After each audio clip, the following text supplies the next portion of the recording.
We're in what may very well be the second to last episode, or I guess third to last. If we'll see. Really, I don't know. I'm not counting anymore.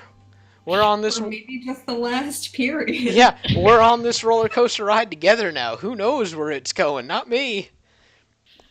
Right. Um. Oh no. Anyway, to hop straight into it. A very quick recap of the last session. The group, with the Realmic Crow firmly controlled and successfully put onto their side, began their journey down to the Shattered Temple, where they would make their final stand against the remaining Realmics. On the way down, however, their dog Saint wished to visit the place where this all started, the village of Lyriel, which happened to only be about a day's ride away from the temple. There they found their old friend Toril, where he enlisted their help to help solve a quick mystery. Thankfully, this time it wasn't involving a sex cult, but instead involved a young man who wished to go on an adventure. Unfortunately named, but nonetheless ambitious. The group dissuaded him from simply going off on his own, pointing to the dangers of the world outside that they have grown incredibly accustomed to, jaded towards almost. With this little mystery solved, they went to say goodbye to Toril for what may be the last time. Oh. Mm. They then rode out, heading deeper into the Althus Woods, where the Shattered Temple lay. Along the way, they saw that the world was beginning to shift around them. Slowly, it was closing in the deeper they went. The land itself growing twisted and gnarled, the plants growing up to block their way. It seemed like they were being pushed forward with every step they took. Eventually, they were surrounded in nothing but darkness, with only a single pale green light ahead of them, beaming down through a gap in the trees. With that the only destination, they rode forth, one by one, stepping into the light, vanishing.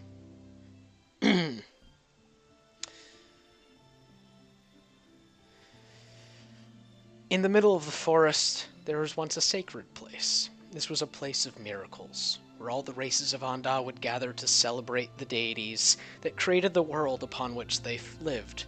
They would worship, pray, lay themselves in prostration, to ask for succor that only the absolution of a god could bring.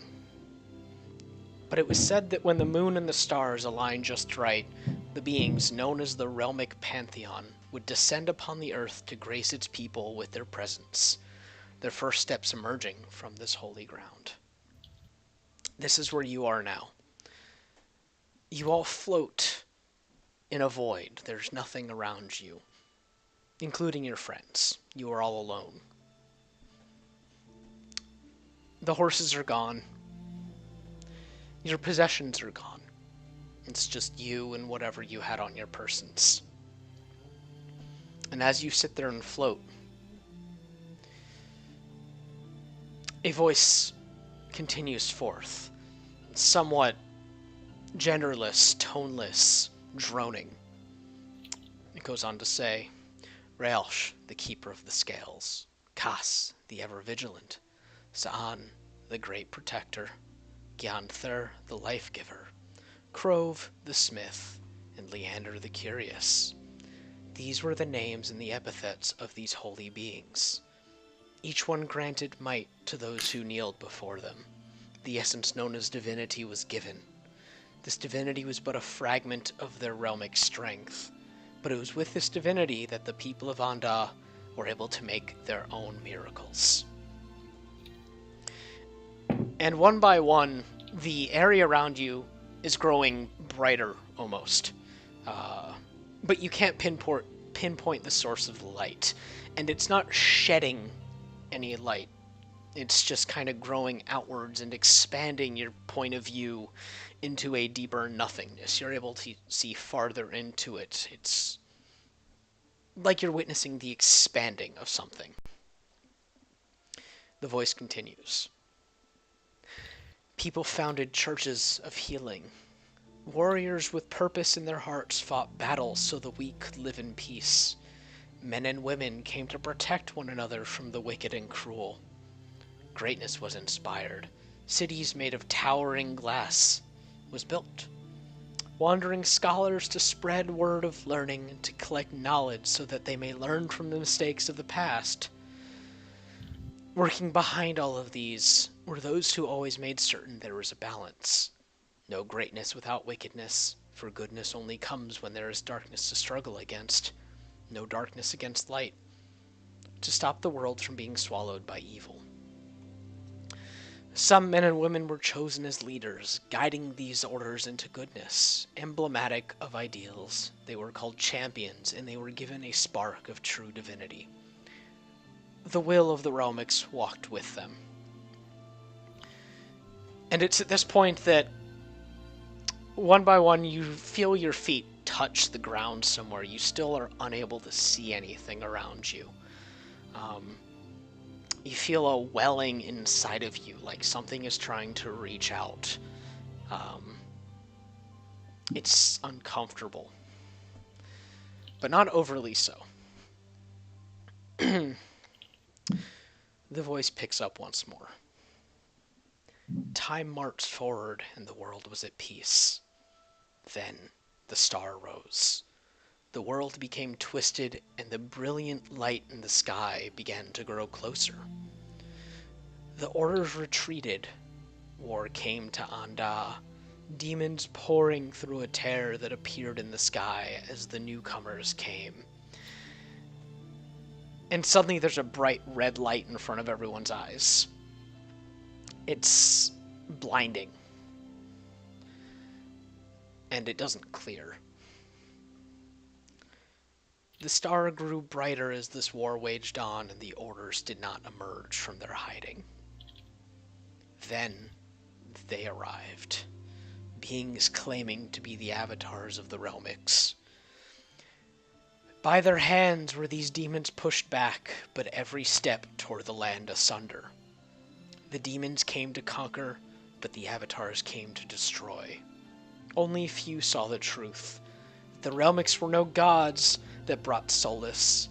They were architects that had finally come to see their work and to make it undone, to do it over and over again. 3 stepped forward knowing this truth. 3 to change the will of the gods. 3 to fail. It's in this temple that they made their stand. And in this temple, their failure shattered the foundation of divinity. The world was changed, the Realmics gone, and their influence with them. With time, history itself was lost. And now, you, the heroes, make your stand in this final temple. This shattered realm, the in-between that acts as the final shield. And now I need everybody but Nenia to take a step out real quick. Oh my god. Oh, shit. Good luck. Oh, I can't. Oh god. Okay. Nenia, as the red light fades, you still cannot see anybody around you. It's still pitch black. In fact, the expanding nothingness has seemed to retract back closer to you until a green light begins to glow from the pendant that hangs on your neck, and a voice whispers from the dark void. It's soft, almost as soft as a sigh. You know, it says, you're nothing more than a burden. You make them worry incessantly. I've been watching you ever since you picked up my pendant. I know all you've ever wanted to do is help people. Has it occurred to you that your help may not be help? After all, the only thing you've managed to do is bring suffering to your friends. And the voice falls silent, almost as if it's waiting for you to say something in return. Oh god. uh, you're wrong. She says hesitantly. Um, you're wrong. They might not need me, but they kept me around. They wanted me. Oh, but they pitied you, I think. And I think that's what you think, too. No, you're wrong. Oh, but Nenia, my sweet child, you are my champion. I know you best than any in this world. You could accomplish great things if you just allowed me to step forth. You could help all the people that you've ever wanted to help. Find the answers that you've been seeking. Your friends would no longer suffer because of your presence.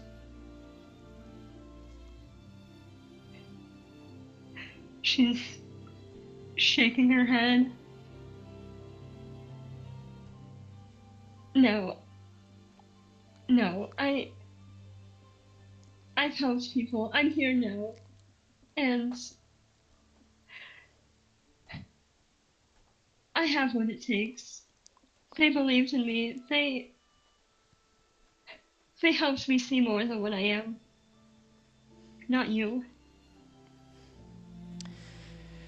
Then allow me to show you what awaits if you are to succeed in this task. The world opens up in front of you. It's blinding as a sea of green opens up beneath you, grass springing up to touch your feet, the bright blue sky opening up in front of you. And there it is. You see a field with your friends and your family, speaking to one another, enjoying each other's presence. And you are nowhere to be seen.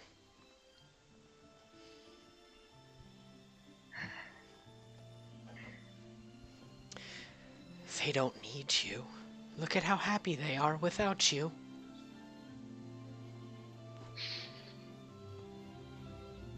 She's,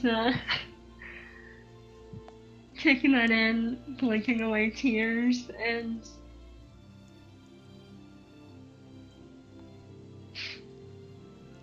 if that's what it takes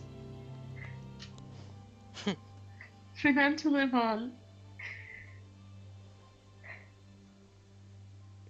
for our world to continue and stop you from destroying what we love, destroying our home, and so be it.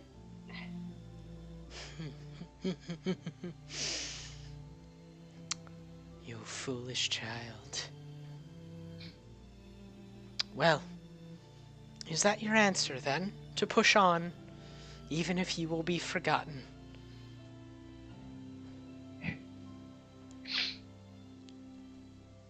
Has her fist clenched in her side and she nods. Yes, that's my answer. I see. Well then, my champion. I shall see you shortly then. And everything fades away. Can you hop into the other room and get Bran and go hang out with them for a little bit? Uh-huh. Okay. Oh boy.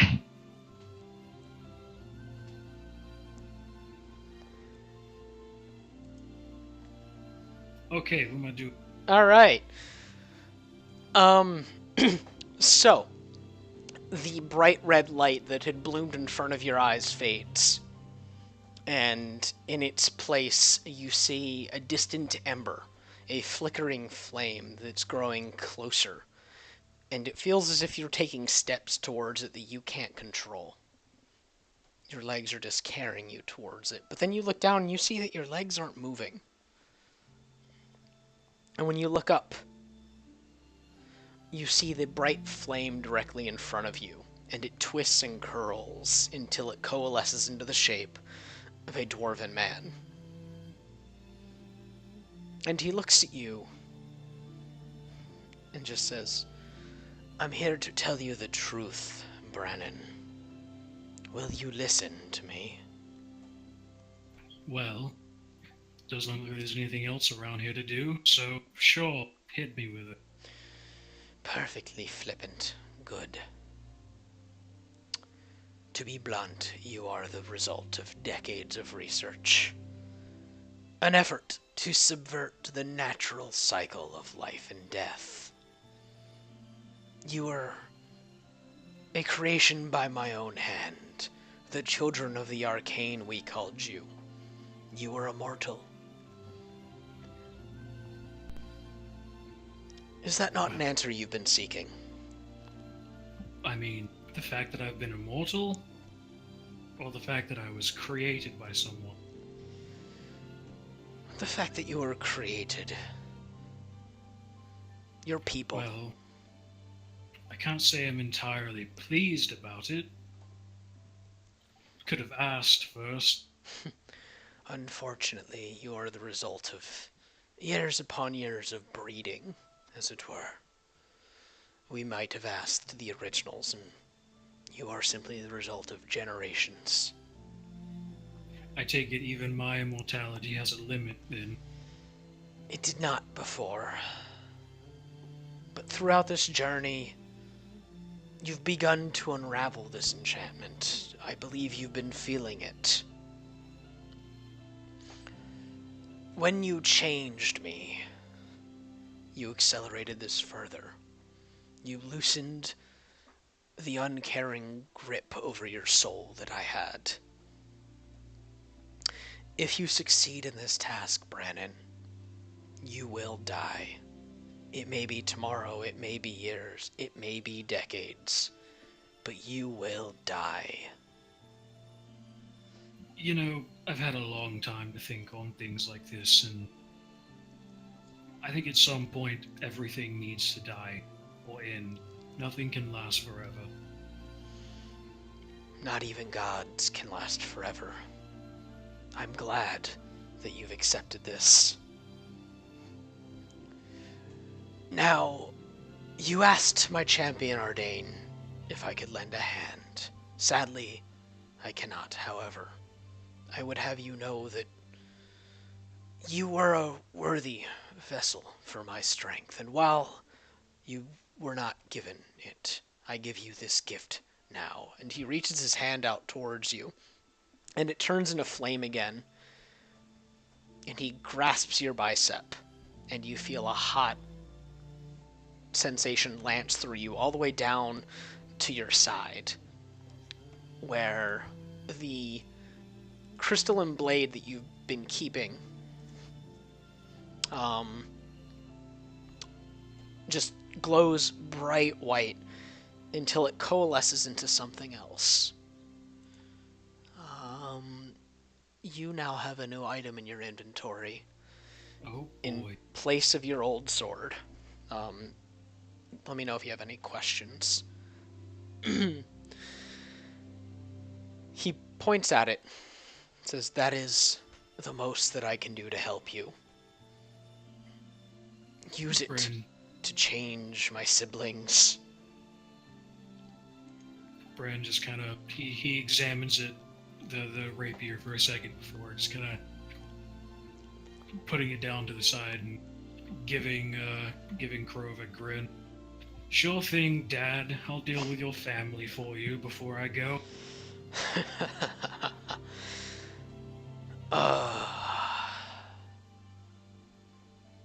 Well then, son.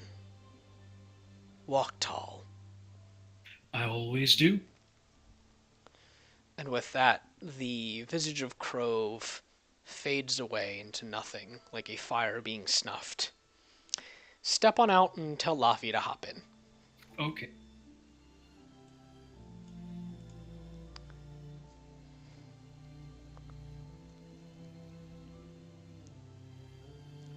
Sup? Hi. Okay. I'm very worried. So, as you're floating in this darkness, the bright red light that had previously been blinding you fades away, and you're left alone in a soundless, empty void. Until finally, you feel a surface touch under your feet, and you look out and you blink once or twice, and you're atop the lighthouse again. The sea stretches out on all sides of you, infinite. And you turn, catching something out of the corner of your eye, and Kasa's previous champion is propped up against the edge of the lighthouse, her arms crossed. Her armor is beginning to fade away, chip off, it looks dented. She looks bloodied and bruised, but she gives you a grin nonetheless, and she just says, I see you've made your decision. Says I have. May I ask why? Why what? Why you would leave your friends? The ones that have sacrificed everything for you. That were by your side when the man who was practically your father betrayed everything you once knew. Luffy looks to her left and she looks to her right. She kind of circles and plays arms out, looks to the champion and shrugs and goes, I have not left my friends. I will return to them. You will return now. But would you leave Mistress, the one that you love most? Does it mean creating a better world for her? Then yes. Well then, that is still your choice. Well, as it was before, so it is again. I cannot let you pass without testing you. May I? She pushes off the edge of the lighthouse where she was lounging. Luffy puts her hand on her whip and she kind of looks like she's getting ready because she figures it's going to be a fight. Champion waves her hand. No, it's not a fight. I'm afraid I don't have much of that in me anymore. Huh. Alright. Well And then, she kind of slowly goes back to her full posture. the champion walks over. Does Luffy still have the eye tattooed on her forehead? It's not tattooed, but Or it's yeah, painted. drawn. Okay. She reaches forward and leans down and presses her thumb to it. And you blink. And suddenly before you is a man. His head is held low, and he's on his knees before you. His neck is exposed to you. He's wearing tatty rags covered in filth. You hold a massive sword between your armored gauntlets. Upon this sword is the symbol of Kas, the eye just curved up along the gleaming blade. This man has committed a crime. You know that. But you can't remember what the crime was. But your duty as Kas champion dictates that you must enforce the laws of the land you inhabit, and the punishment for this man's crime is death. What do you do? Huh. I can't remember his crime. No. Well, if she can't remember his crime, then she's not fit to judge him. So she instead has him follow along with her until either he repents for whatever it was he's done, or she can find someone who can properly tell her what he did. All right. Well, the man looks up at you, and his mouth moves, but you don't hear any words that come out. But it's clear that he's begging for something, and he stands up and... Wait, Luffy can read his lips, though. Sure, that's true. You see that he asks, what are you doing? Luffy extends her hand to him. He looks at it warily, but reaches up and takes your hand.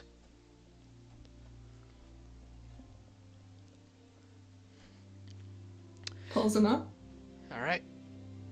As you pull him up, you pull and you lean back and you fall backwards. And as you fall, you see years flash before you. You see this champion that you supposedly were for that short time traveling with a filthy man at her back. And as time goes on, this man begins to walk taller. He's wearing nicer clothes. He's putting on armor. And soon enough, it becomes clear that he's become an acolyte of Kas due to the mercy shown to him by this champion. The world fades back, and you are once again atop the lighthouse, and the previous champion is grinning at you. She just says, "So that's the kind of god you'd be." A god is meant to serve the people. Well then. Go. Do what you must. But you will leave your friends. You will leave this all behind. But I trust that you've made this decision and understand the consequences. And everything fades away, and you are once more left in this empty void. Pop out, send Ren in.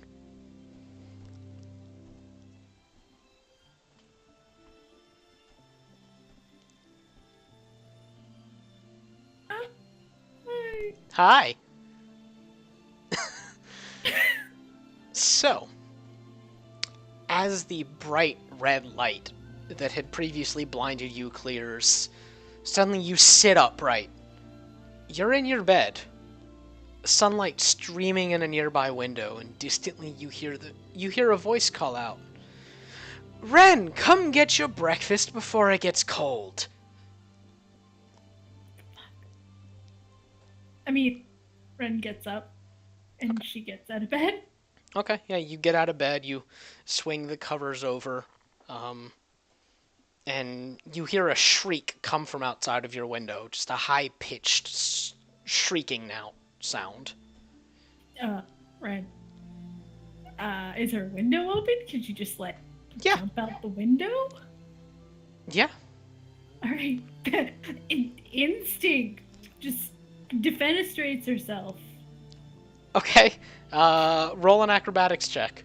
Sure. Be my first roll of the night. Okay. Just scare everybody, too.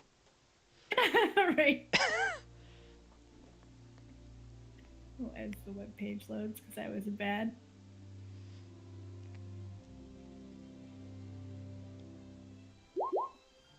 Okay. You pop open the window the rest of the way, and you leap out into the brisk autumn air. And you land on the grass with a soft thud. And you look around for the source of the shriek, and you see a little girl running across the open field in front of you. A large dog is chasing after her, and she shrieks once more as the dog leaps through the air and tackles her to the ground. And she starts laughing, and the two start wrestling back and forth. Alright. I mean, she's confused and alarmed, but learned that someone is dying.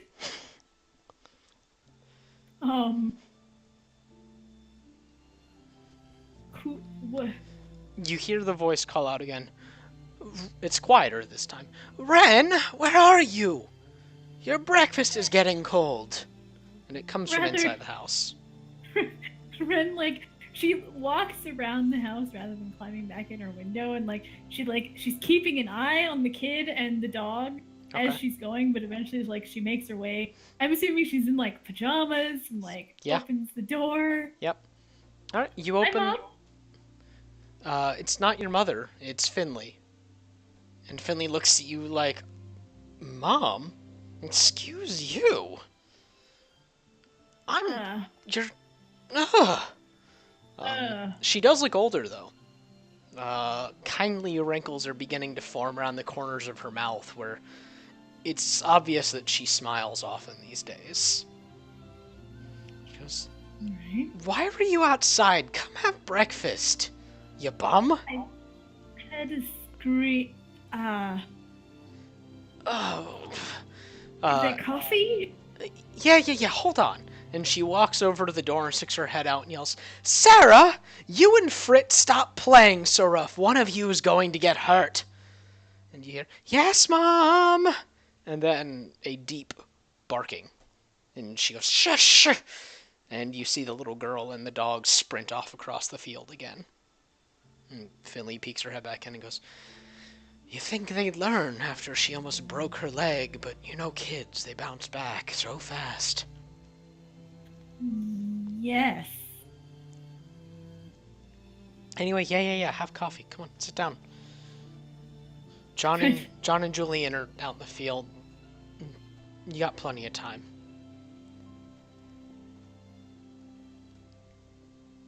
She's like, she sits herself down at the table and she's just like confused. Continues to be confused, but she's like pouring herself a cup of coffee and drinking the coffee while still looking incredibly perplexed.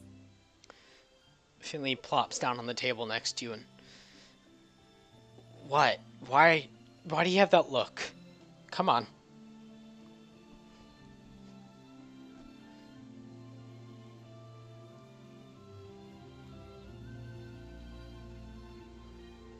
She reaches over and, like, flicks a finger against your forehead.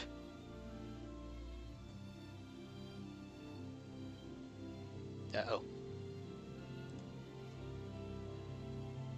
Did I lose you?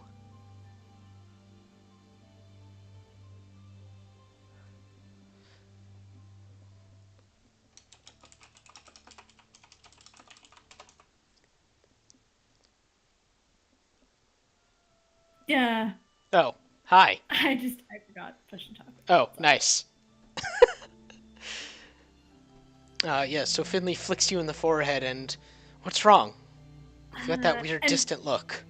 Just as Finley was like reaching out to flick her, Ren like reaches out and like pinches her, just to like. What was that for? What? And she takes another sip of coffee. Okay, yeah. Finley's just... Use your words. What are we supposed to do today? You're supposed to go out and help Julian and John with the apples. It's gonna be a bit close this year, but I think we'll be fine. But, I mean, all hands helping, you know? Huh. I see.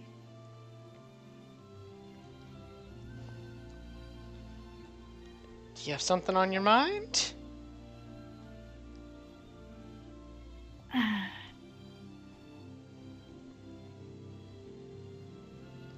And she's got like. She's got that like. That look on her face.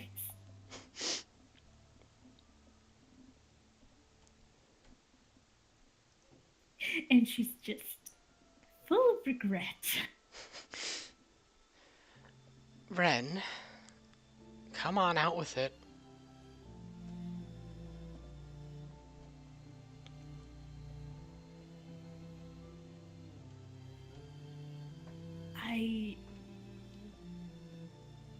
She gets up from the table. She kisses Finley on the forehead. Okay. I'll be right back. I'm gonna get dressed. I'll meet you out in the field. Okay. Finley just kind of gives you a weird look and shrugs, and she picks up the coffee mug and starts cleaning it out. Ren goes to her room. Okay.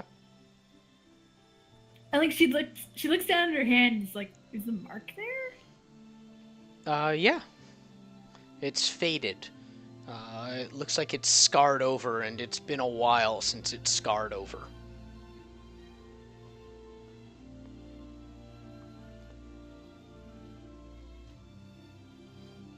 She looks like she's having a really long think.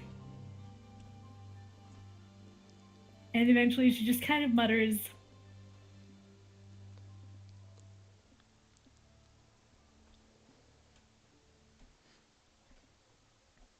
"You can't make this real."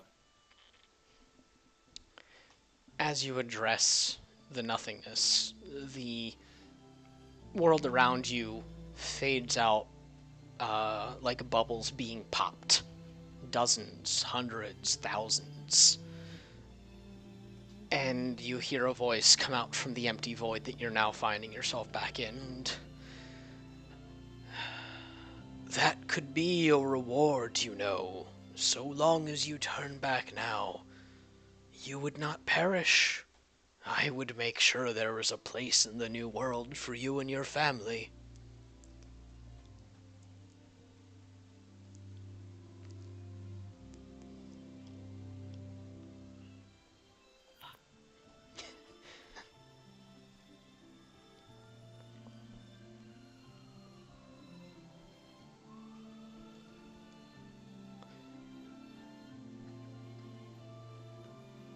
We both know what lies at the end of your road, Ren.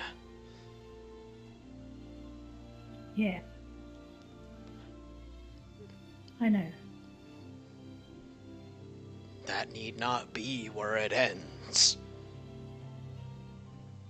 If you turn back, your purpose is not fulfilled, and you will continue on forever and ever until your purpose is fulfilled. And I dare say that it won't be.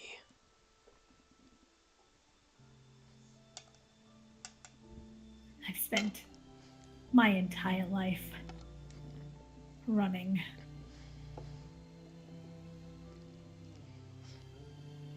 And I won't keep going that way. One way or another, if I die, it'll be fighting you. It'll be fighting you to my last breath. Well then, I look forward to meeting you myself. And I look oh, sorry, go on. yeah. And I look forward to shoving my foot all the way up your goddamn spectral ass. Okay. Pop out and grab Dawson, send him up. Okay.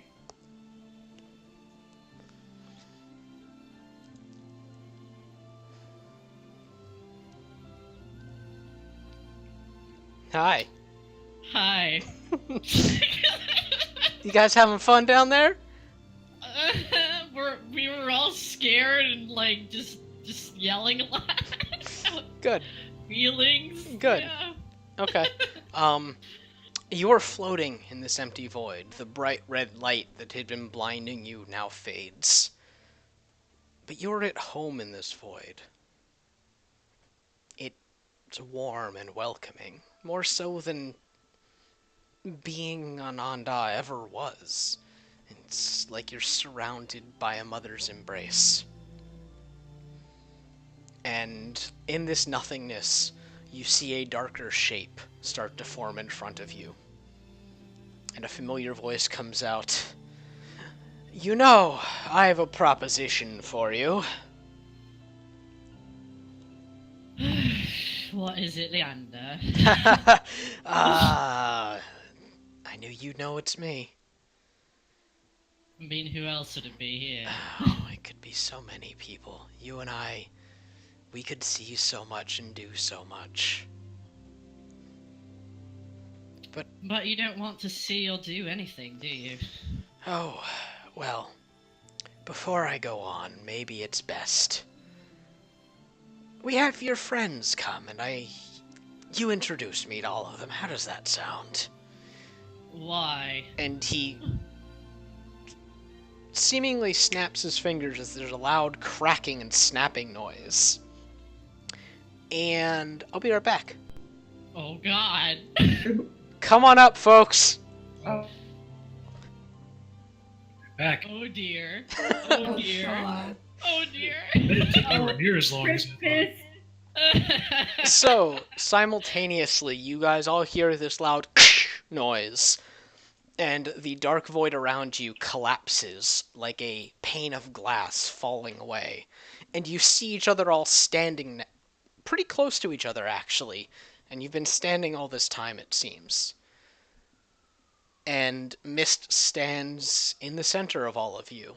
And directly in front of Mist, you guys see a mass of dark, writhing nothingness. Immediately, without fucking thinking about it, Luffy grabs Mist and tries to pull her back to put herself between Mist and the mess. Mist doesn't she doesn't fight it, she doesn't try to stop her, she just kind of lets Laffy do this, and Mist is like, that's Leander. Ren pulls her daggers out and kind of steps up a little in front of Laffy. Yeah, Bran saunters up and pulls out his shiny new rapier and readies himself for whatever the fuck's about to happen. Oh, Yeah. come now. Sorry, go ahead. Oh, no, then he just shuffles up with her staff to be with the group. Come now, I didn't come to fight. I came with an offer, a proposition for you all. Will you hear me What out is at least? Sure, what is it? Thank you. And the writhing dark mass extends upward until it's like a very large, I'd say sentient, but Miss Robes are kind of sentient by themselves, in some way, shape, or form. Yeah. But it's just this very large shape that looks like Miss Robes, and you see something inside of the hood, and you do see 2 points of light like eyes, and it stands about 9 feet tall. Just looks down at you guys, and very well. Well, I watched what you did against Crove. It was very impressive. And it made me think that perhaps I can have pity on you and come cut you a deal. If you leave me alone, I'll leave you alone. Simple as that. I'll go on past Onda. Simple as that. Mist tilts her head and just like,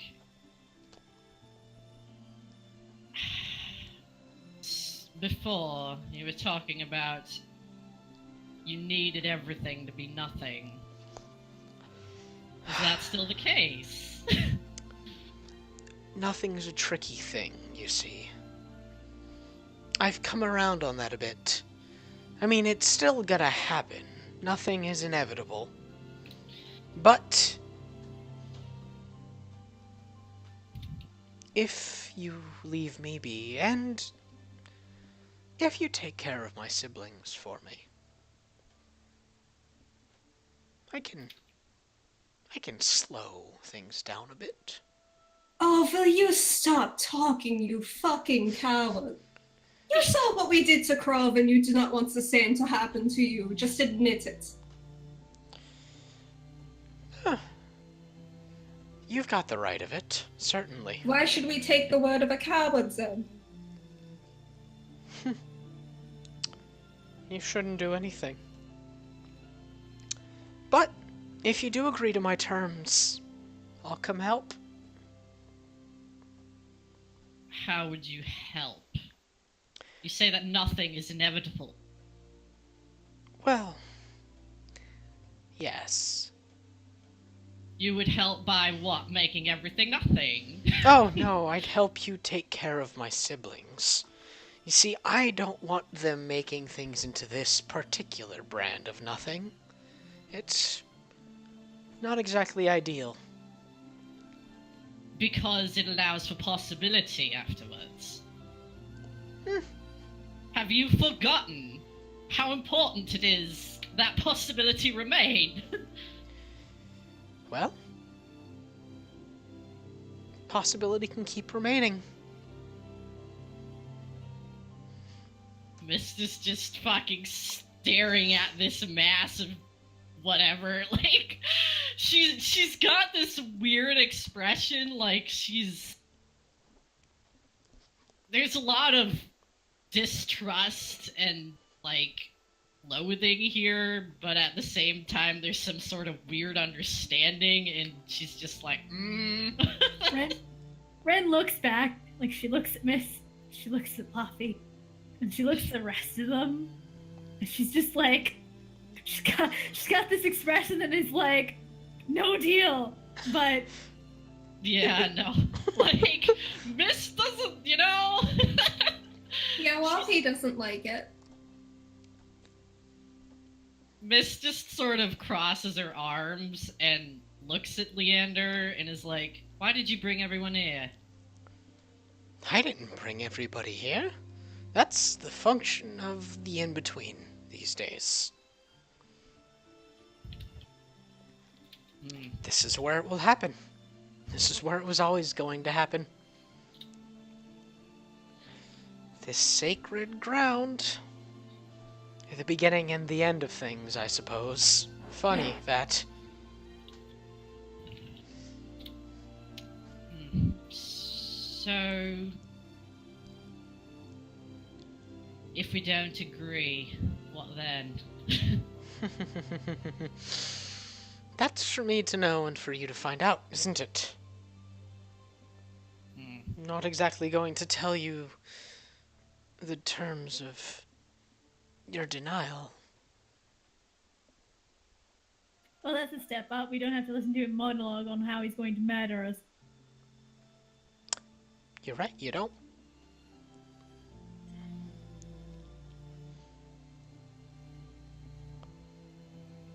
No And if we offense, would, but I just turned down a more convincing deal. And Ren points her dagger at him. You know, I kind of told your sibling that I'd deal with you all, so that's And the my only stance on help it. I need are from these people. you know, even if we were to accept, what would you do to help I could help buying take them. over my body? Oh, no. I could bring myself here. It would not be quite the same as making you my avatar or like my siblings' avatars, but I could be here. I could help. I could help with a spell or two, and the robe lifts, and you all can feel like a magical pressure on you. And fire dances along the edges of the robe, and just, I can be of use.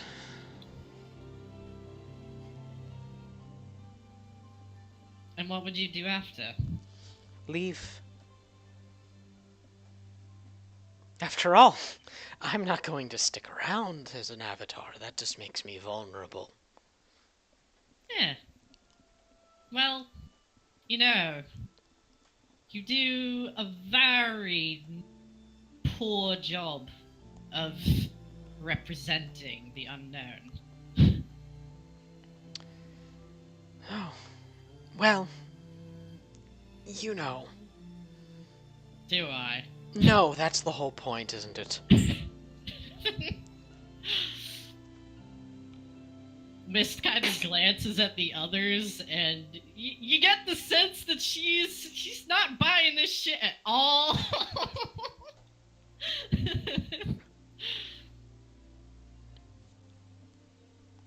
Bran just shrugged. This is your god, Mitt. You decide what to do with it. Yes, miss, decide what to do with me.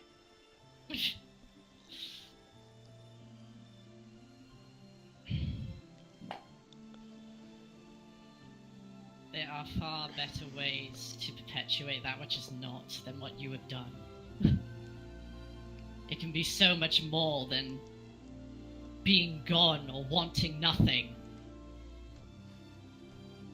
There are endless possibilities available for more than just you. Did you you know that's why there doesn't need to be a god of knowledge? Yeah? Yeah, Well, quite useless, actually. It's one of the reasons this all happened. You run out of reasons for existing. You see, my other siblings, they've all got things. Reasons people need them. People strive for higher things. Curiosity comes naturally, though. Teaching? That just happens. You don't need some greater power to tell you to teach the lessons so other people might do better.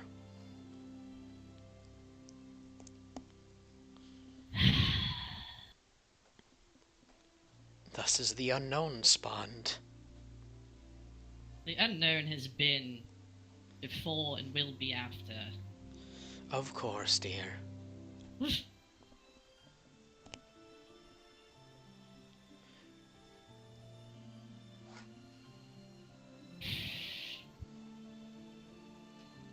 In some ways, I understand you as much as I hate it. Well, you know. You were meant to be a part of me.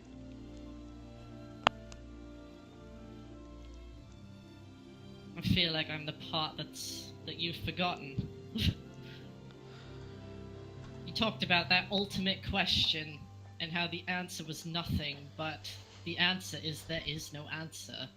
It's just that not all questions need answers, and that's where you apparently lost your purpose because you thought they did.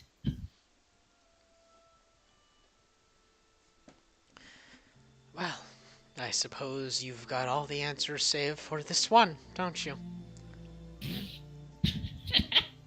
Hardly. I don't think we need your help.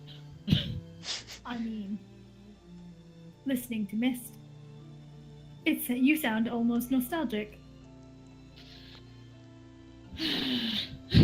Well, you know. I mean, you could give up what you are of your You own don't volition. sound... Yeah, I mean, if we Why don't don't- need you... Why don't you return to the unknown? Why don't I? You trying to convince me to give up my sentience, and you don't give up yours. Instead, you wanted to take it away from everything.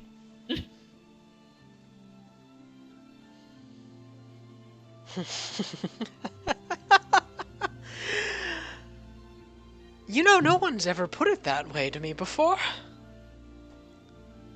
It would give you the same end, and you would still, represent some of what you were supposed to stand for.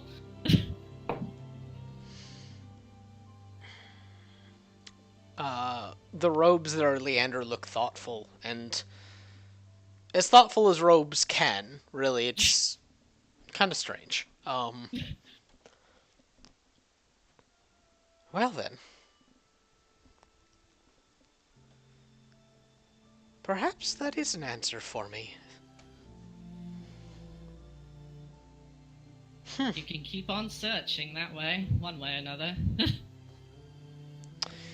Mist, make a persuasion roll. Oh boy. Persuasion. Is that the right thing? Can Ren give her a +2 bonus? I'm gonna luck this. Okay, and yeah, wait, why can you give her a +2, Red? I mean, Ren started it. Oh, no. God damn it, are you serious? Oh my goodness. Wow. That is awful. 9. I don't think you can luck Sorry. more than once. Yeah, but- no, you can keep lucking until you're out of luck points. Okay. Cause like Darn it. what are you No! Are you? What Are the you? fuck? this? Is Roll20 broken? Like Are you sure your? Are you sure your roll's not broken? I Yeah. don't know, is it? Type out I'll- roll 1d. Yeah, I'll give Okay. you a gimme. Do roll 1d20. That just seems 'Cause, so yeah, that's- ridiculous. No, wait. First That's log out and unfair. then log back in. You're cursed. Oh. X tab. Go back in. Oh my god. You know, normally I'd be like, no, you got the 9s, but no, that's It's so dumb. either it's incredibly appropriate or incredibly broken. Yeah. Okay. If I get a 9 again, I don't even know, man. I don't even fucking know. I'd want to just try to roll something else to see if I don't get Nope. Type out roll 1d20 plus your bonus. Bonus appears to be 3. Yeah, okay. Wait. That's slash. That means you rolled 666. Yep. Oh god. Oh god. Do we get I like a feel special, Satan in the do we scene. get like a special heaving. ending for that? Oh, you might. Oh god. Special boss encounter. Satan. Well, okay. Alright, it's not a 9. Yeah. It Alright. is not a 9. Do you have any more luck, and or would you like to use it?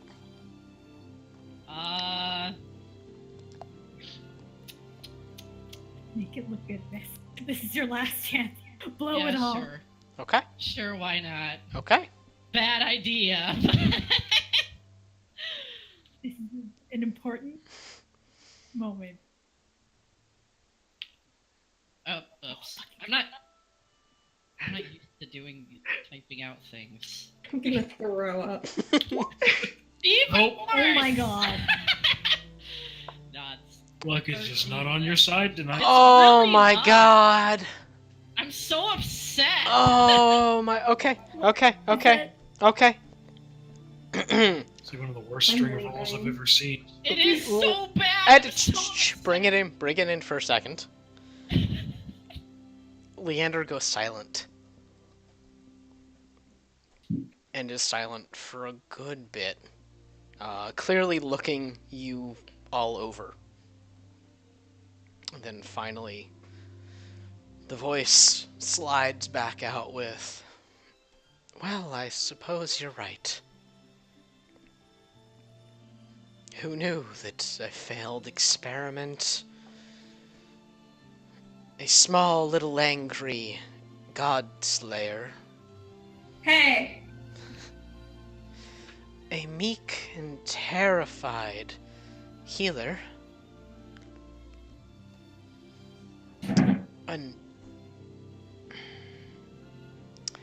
a scared young woman filled with regret.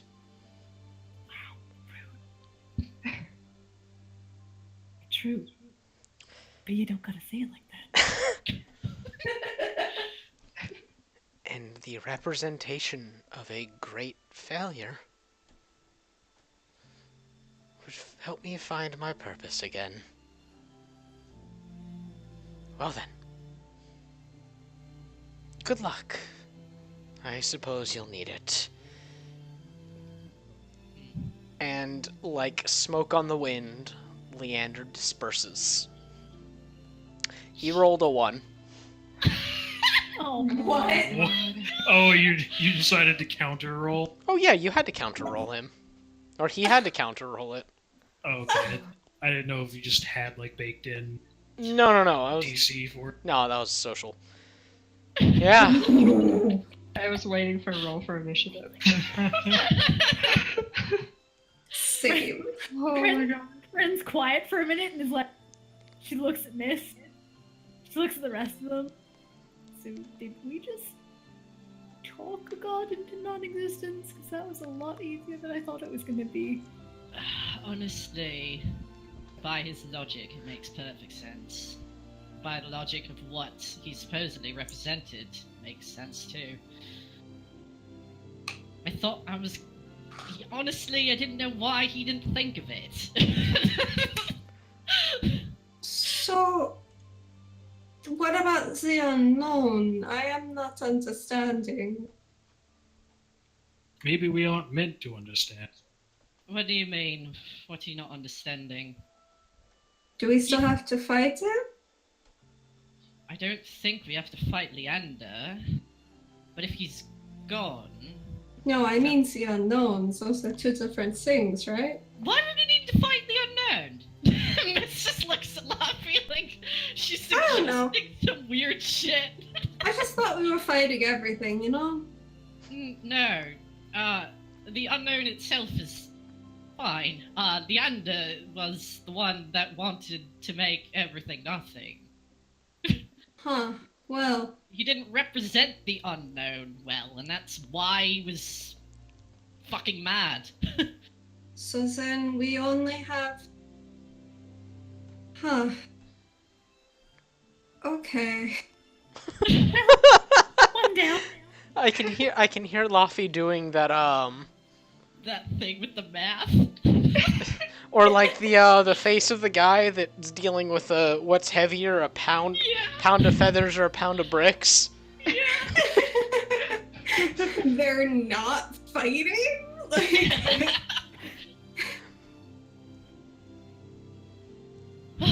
Well, at least that much of him still represented what he seemed to care for. Well, that makes it easy, I guess, but sort of leaves me to wonder if he is gone or has returned to unknowing entirely, does someone need to take his place? How does that work if, it doesn't just happen? Ren shrugs. Brad shrugs. Guess we'll figure it out. Probably. I actually sort of like it here. Miss is just sort of in this nothingness. Well, You mean in nothing? It's really... I don't like it nothing, but in the same sense, it feels more at home to me than Undar did. It's sort of weird. Huh. to each their own, I suppose. Hmm. Well, we're here. Okay, now we're in this void. Yeah. Where the fuck do we go next? We go that way, and Luffy starts walking. Can you even walk? Like, is that... Yeah, no, you guys are on like a surface seemingly. Well, Yeah. if anyone knows the right direction to go in, it's probably Luffy, so... She doesn't. She doesn't know the right direction. But does Yeah, she? Miss kind of waits for a second, it seems, and tries to feel if she could feel the right direction. You can make a survival check. She's in a place where she feels more comfortable, so she's like, maybe I know for a change. She gets a 9. Oh! 12.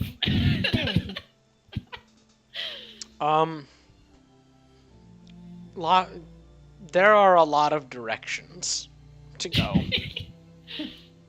That's Yeah. about as far as you take your logic for now. Okay. Is Laffy going in a direction that is one of the directions to go? She is certainly going in a direction. Okay. She's going places, man. Yeah, I need Miss, to go way down too. Follow. yeah, Yeah, Miss Nadia follow too. follows Laffy, but at the same time, she also tries to go up out of curiosity. You do go up a little bit. Ew. It seems that levitation works. Hey, we could go up too. Luffy tries to go up. Make an acrobatics check.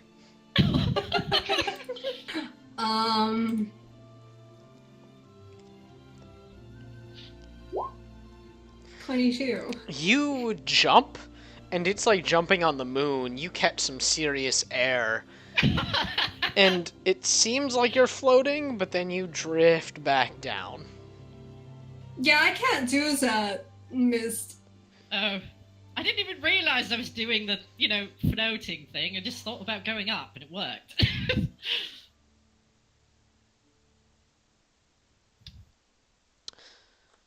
So, you guys continue to follow Laffy, and as you walk, the area around you begins to solidify.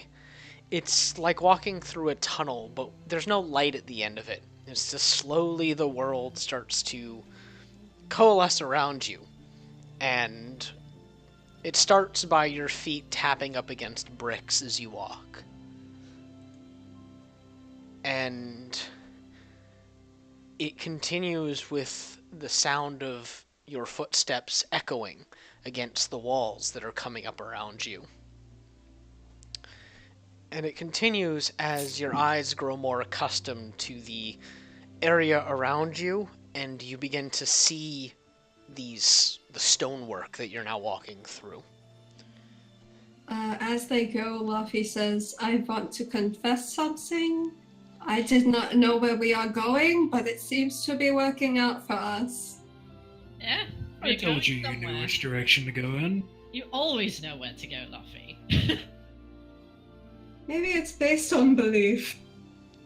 And she just keeps walking.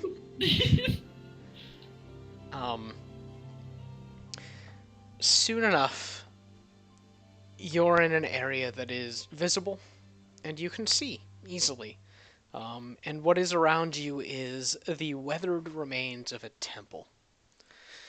You're on the outside of it still. You haven't actually ventured in, but you see a crumbling structure that looked like it might have once been a chapel almost. It was very, very tall, and the top towers leaned off to the side with rocks falling off of it. Moss is twining up the side of the gray stone walls. The doors are carved out of this beautiful metal, and there are intricate carvings all along it. And behind you is still that pitch nothingness, but on all sides of you, other than this temple, is forest. The temple is large, and there are gaps in the stonework. It looks like nature's begun to reclaim this, and this looks very, very old.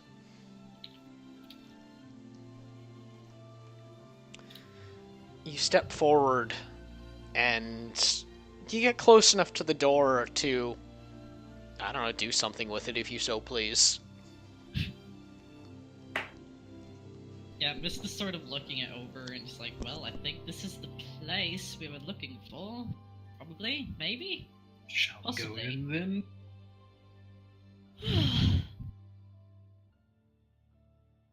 Wait, Yeah. where were all of you? You got a sword. Where did that come from? Oh, Brad just kind of like, he shows the sword. Crove gave it to me. Oh.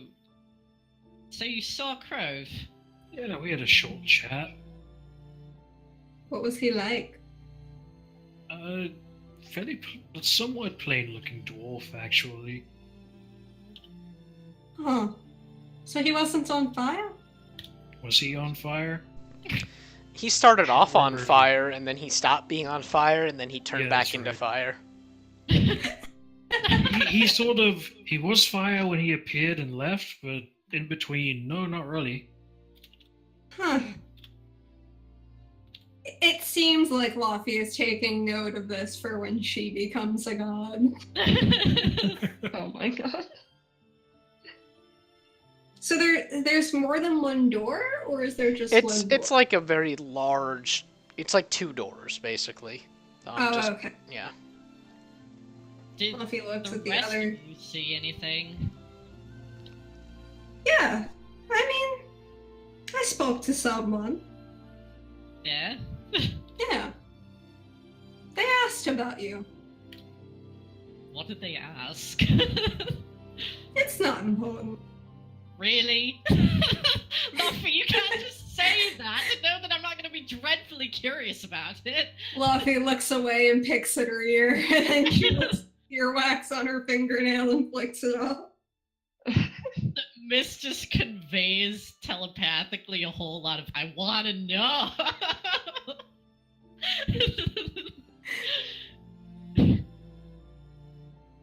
Come on, Luffy, we're going to fight a bunch of gods. Nothing. Tell me. They were just, they were like, oh, you're gonna leave all your friends. Are you gonna leave Mist? And I was, Hey. And Luffy goes to open the door. Okay. You give the door a little shove. It doesn't seem like it wants to move, so you put your shoulder into it, and it still doesn't move. Luffy leans like woefully against the door. Miss is Trying just watching, laughing. Make- Yeah, Ren is also watching Luffy. Luffy is Make- trying to avoid emotional confrontation. Make a strength ability check. God, why is my strength ability check +6? No, it's not +6. Yeah, it is. That's what it's. Oh wait, my save. Yeah. Okay. It would just be your Um, strength modifier. Should I roll again, or should it Yes, just be a flat no. 14? Roll again. A 9! Much more Here we go. appropriate. It's the number of fate. You lean up against the door and you're just pushing, and you guys see Laffy's feet like working against the ground, like she's trying to push forward, but she just kind of slides down the door until like her neck is up against it. Yeah. Miss is just like, How's that door opening working out for you, Luffy? Luffy raises her hand and there's a thumbs up. And she's just looking at the door. yeah, Miss is like, you know, I don't mind. I'd like you to do what you want most of all. Luffy, she stands up. And she, brushes herself off. And she turns to look at the others, and she looks at Mist, and she's like, it's good. Does someone else want to try to open the door? I mean, it's a temple of the gods, or the whatever, the realmics. So, it might take all of us. Oh, well, thanks for just letting me struggle by myself. Yeah, I wanted you to go through that little awkward moment. Oh. Miss cracks.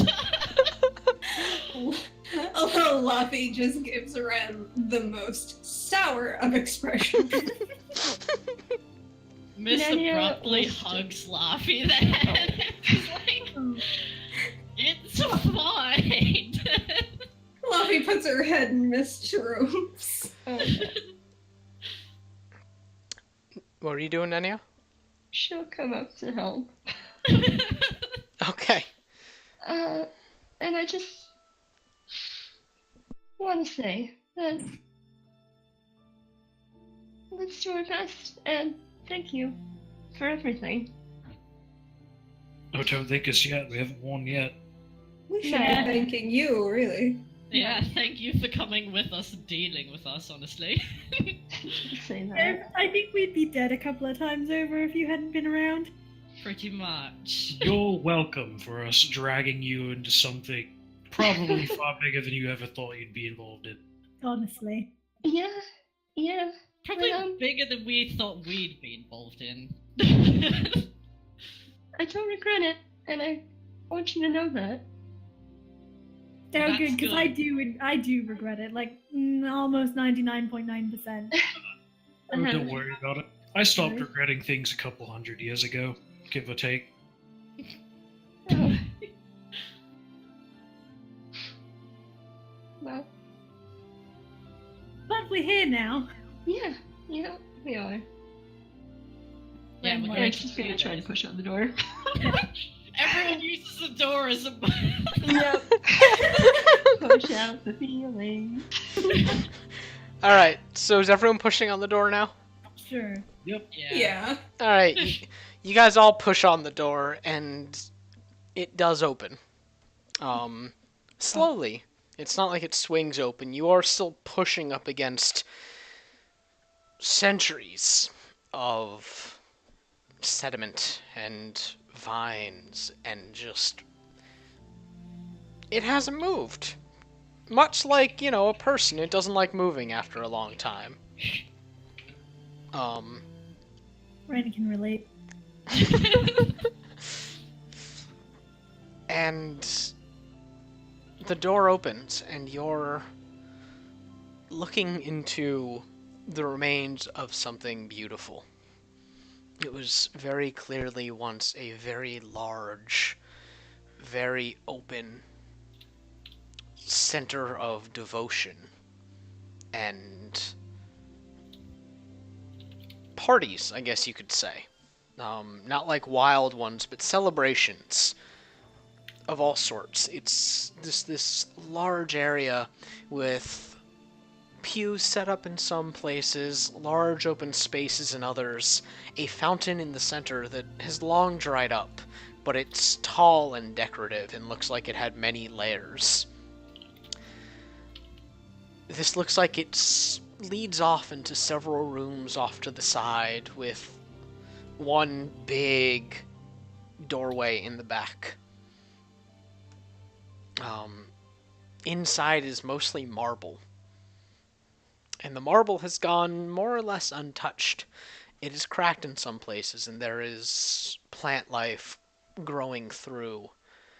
And as you head in, you look up and you see that the ceiling is broken in some places, letting natural light in. And you see that there is signs of wildlife around here. There are what look like nests up in the highest portions of the rafters, and you can see it even from here. And yeah, it's just this very large open area that leads off to several rooms on the sides with one large room in the back. Are there, like, symbols over any of the smaller rooms? Or any of the rooms, really? You'd have to go investigate. It's a very large area. Think like a Roman Okay. cathedral. I couldn't think of the word. This is like, well, this is rather impressive for Ruin. I'm gonna look at everything. Just starts doing just that. So she's looking around at stuff and... While Mist is looking around at stuff, I just want to note that as they were walking into the room, Laffy is looking at Red. And the look on Laffy's face is like, you know when everything kind of falls into place about someone you know and you feel like you just had an epiphany about them? Like, Laffy is looking at Ren like that. But then she pretends to be interested in everything else. Oh.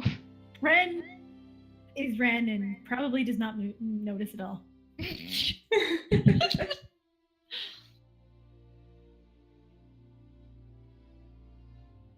So like Ren, you know what? Ren goes and she like sits on the fountain, and she lets everyone else do the work. Okay. She's watching them though. She's supervising. So, mister, you walking around looking at things? Yep. Alright, what are you looking at in particular? Well, I mean, are there any things laying around? Like... Well, you can make a perception check. Oh boy, here we go. That's the perception check. Okay. Oh, it's not a 9. It is. Not a 9. You kind of meander about a little bit, and there are chipped, like, artifacts of some sort on the ground. There's what looks like it might have once been paintings fallen off of walls. There's broken stonework, busts, vases. And above each door there is a symbol for each realmic.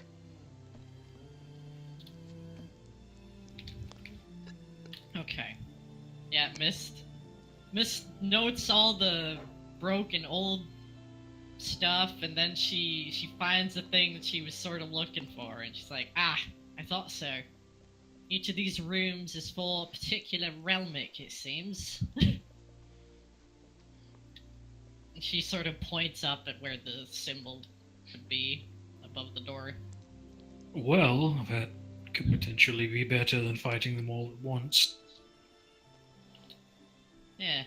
Yeah, Nadia says as she wipes her face after distractedly trying to look around and be, but not really. And So many feelings that you can't say. there are a lot of feelings. They said things that made her feel feelings. How dare they? Oh, no, it's good. But yeah. Well, I said only one device, though, right? Right. We don't know where that is. I mean, it might be the big room, but you know what? Mist is talking as she's looking around, and she's sort of looking for if there's a room with Leander symbol on it, which is symbol basically. Yeah, there's a symbol. There's a door with Leander symbol above it. These are not large doors, by the way. These are like doors that lead into a hallway sort of thing. Okay. Yeah, Mist points up and's like, this is the one we just, sent off to Unknowing. Could I go down here? I imagine it's relatively safe, might not summon anything, I'm curious, though. I'm not going to protest. Alright. Mist kind of glances around the other rooms, and she's like, yell into your thing if something happens. And Mist goes... Friend's gonna follow Mist. Yeah, and then Yeah, not I gonna mean, let that Mess was go by herself. Yeah. It's like, oh, I thought, okay, sure. You can come with me. Mist goes into the room. Okay. It doesn't lead straight into a room. As you go down, you notice that it is somewhat of a hallway, and it leads down. It's like a small corridor with stairs in it. Oh, I almost fell over because I'm pacing. Oh no. Oh my god. I just bumped into my bed. That was fun. Sure. Anyway, yeah, you're heading down some stairs, and it's still light, and the walls themselves are giving off light at this point, but it's a gentle, welcoming light. It's just Yeah. Mist absently uses Eldritch Sight. I mean, she's guessing it's divine as fuck, but Yes, it is very divine. There is no trace of arcane magic at work in here. Okay. But you head down for about 3 to 4 minutes before you do come into a door. And the door's cracked and falling apart, but it is made out of marble. It no longer takes up the entire door frame. It's like the top right has been chipped away and is crumbling down.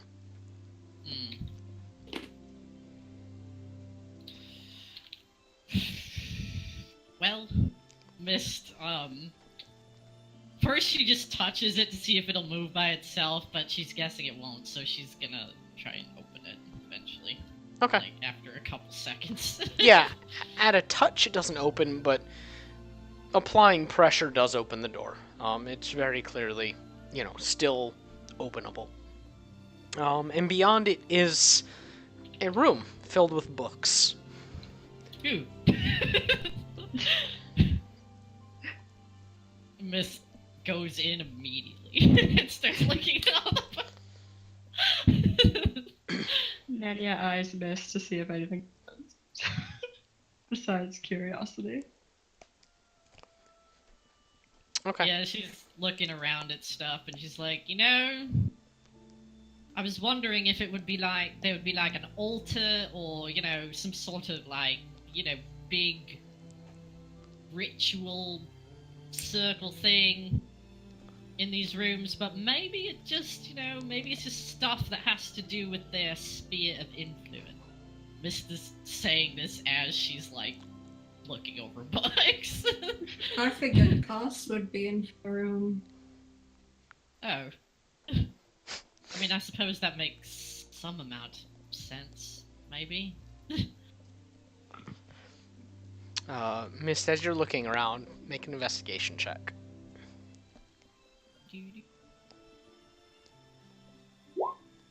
Okay. Is anyone else looking around?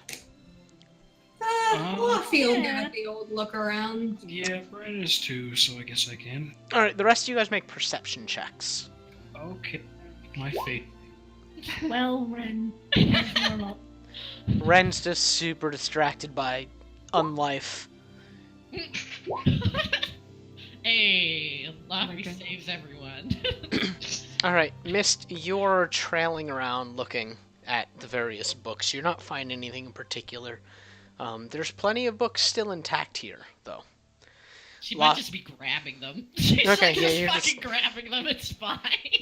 You're just snatching books up, stealing from this seeming library. It's Um, I mean, fine. Leander's gone. Who else is using them? Yeah, right. Seriously. Laffy, you're just looking around and you see a pendant, sort of like Nenia's, hanging on a wall nearby, but this one has Leander's symbol scribed into it. She says, Oh, go ahead. oh, no, you keep going. Bran, you catch sight of it too. Nenia, you don't really see anything in particular. You do see books, and you see a few that catch your eye. And Ren, you see some boogers. That she picked out of her own nose. Gonna flicks it.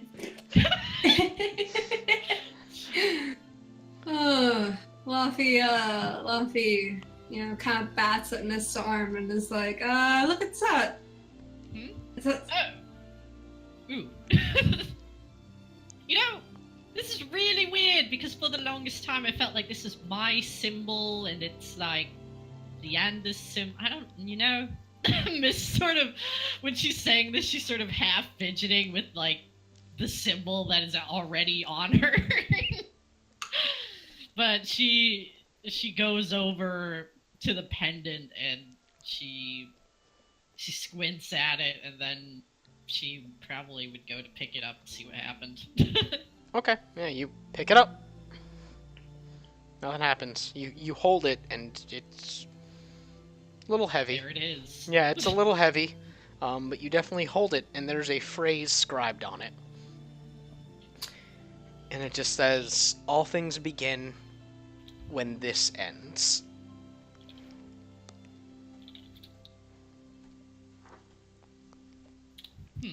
Excuse me, this one, all things begin when this one ends. Okay. Is this a riddle?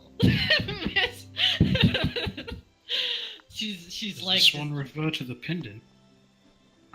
Bran's like looking over her shoulder at it.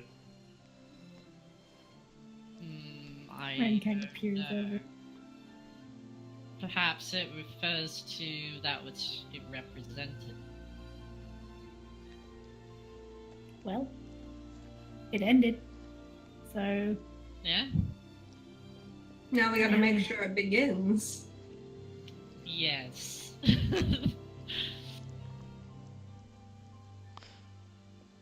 Mist is still sort of contemplative or contemplative about this. And she's thinking about it when she's like walking around. She just sort of absently puts the pendant on because she needs her hands to pick up more books to steal them. Okay. Yeah, you steal about 4 more books that look like they might be interesting. There's a bunch others that are intact. In fact, you can't find many that are in poor condition. Sick. But So, a lot of these are surprisingly well intact. I like that.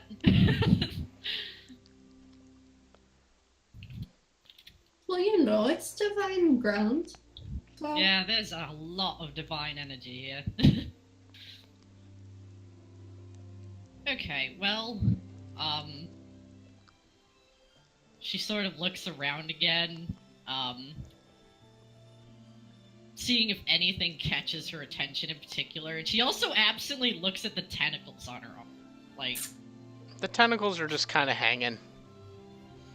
Mist By sort that of I mean, like, just being. Yeah. she's looking at him and she sort of squints at him a little bit and she's like, I'm actually surprised you're still here. They actually lift up like they're looking at you and shrug. Yeah? Same.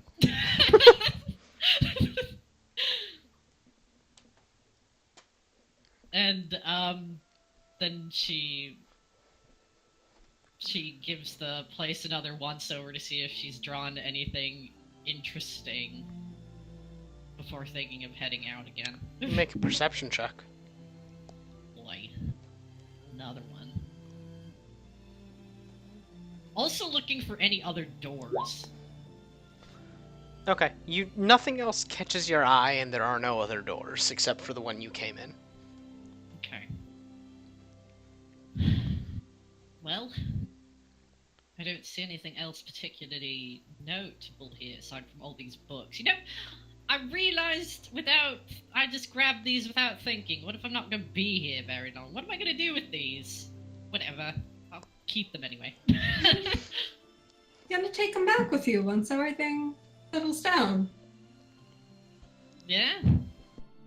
Yeah, I mean, isn't that what's gonna happen? Yeah. In theory. Mist sort of... She still looks contemplative, and then she starts, like... She looks like she's heading out, and she's like, we could go back and look at the other things now. Wasn't there a big room? I mean, that might be safe to go into, maybe? Or it could be the least safe room to go into. Yeah, I mean, there are endless possibilities, but, I feel like we need to go in the rooms eventually, right? The other rooms could also be unsafe. Everything could be unsafe. Maybe this room is a trap, and then Luffy leaves. Luffy. Roll acrobatics. Oh no!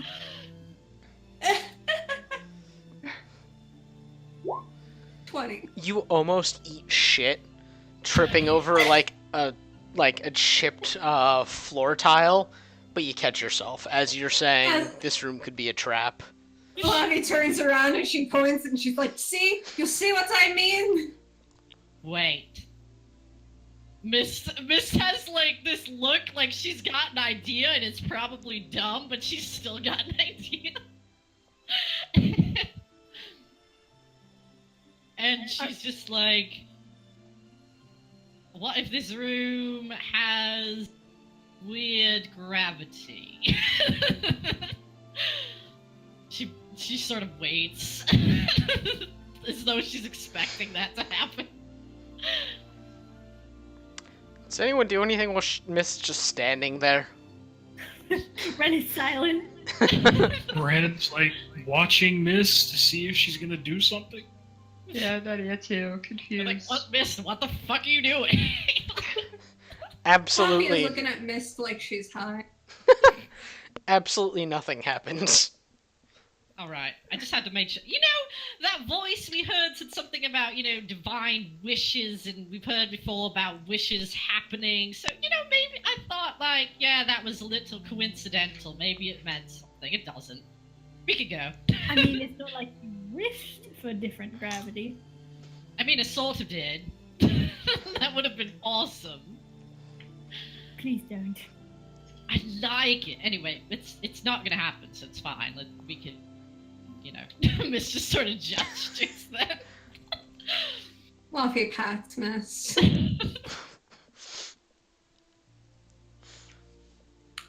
So you guys head out the room and head back up into the main area.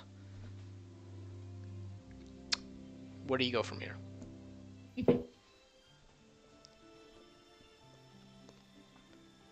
Well, Ren's kind of curious about the Real room. Okay. You head Just over. pick a door and go in. Alright, yeah, you head on over to the Real store, and it actually leads down into darkness as opposed to the Leander door, which was kind of light. This isn't like a foreboding darkness, it's just a lack of light. Ren goes down.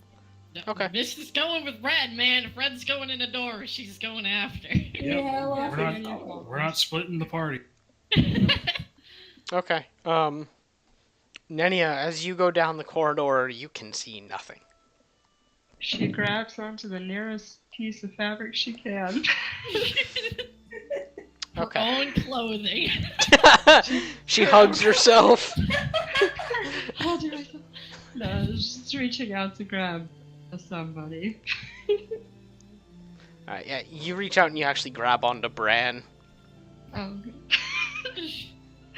Brent doesn't seem to really care. He's like, whatever. She's blind in here, it's fine. It's fine, the babies. You get to the bottom of this little decline, and you see that there's also like a similar marble door. This one is completely intact. Jesus. God. Oh, for the love of fuck, just give me I'm gonna mute my mic. No.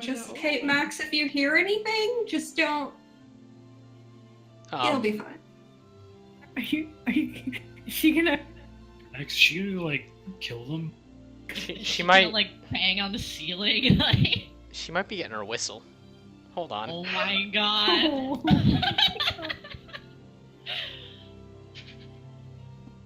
Ren, Ren's just gonna stand there for a while we wait for Laffy to return. Yes. No, it's okay. They stop. Yeah, I was gonna What? say, like, I don't hear anything. They know. What were you gonna Felt do? it. I was gonna yell wordlessly at the top of my lungs. Oh, okay, cool. You just scream. Yeah. Anyway, yeah, there's a just marble door. Ren is gonna open that marble door. Alright, it opens at your touch, like a door. And within is like an altar. This one looks... Sorry. This one looks a lot like, the room where you originally saw Rayalsh's attempted avatar at the bottom of the previous temple. Oh, okay. It's Yeah, cleaned that up was- though, Oh. and like it's clear there hasn't been a sacrifice here. Is Yeah, it still dark? It's gotten lighter actually. It's like low light at this point. Okay. This is like, this is sort of what I was expecting in the other room. But fair, I guess. You can't really leave stuff on an altar for nothing. True. I mean, you could, but Very likely that it's not the case. Ren goes in. She's gonna investigate that altar. Okay, make an investigation check.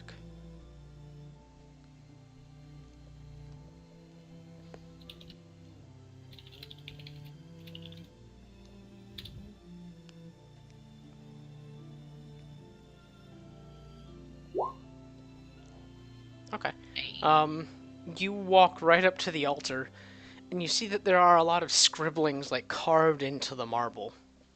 But at the center of it, you see a pendant with Rayalsh's symbol on it. Ren stares at it. Then she picks it up. All right, it's hot to the touch actually, and it kind of burns against your hand. And which hand did you pick it up with? And do you think she picked it up with? The Okay. hand. The hand.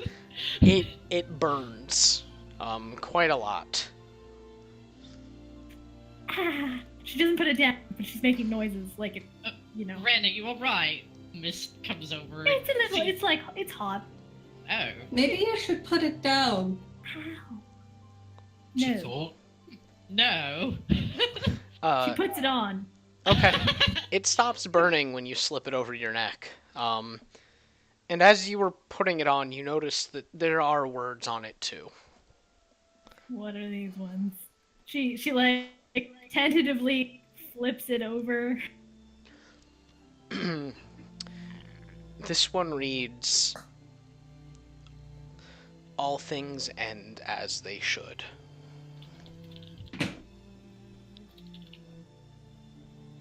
Ren kind of snorts to herself. You don't need to tell me twice.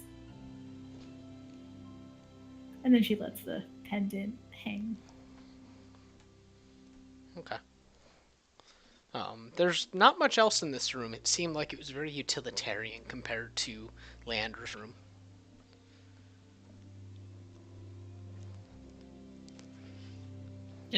Did Mist get a glance at those words on the thing? Duh. I don't know. Yeah, sure, why not? Okay. Yeah, Mist squints and writes them down and is like, I like mine better. You would. I would.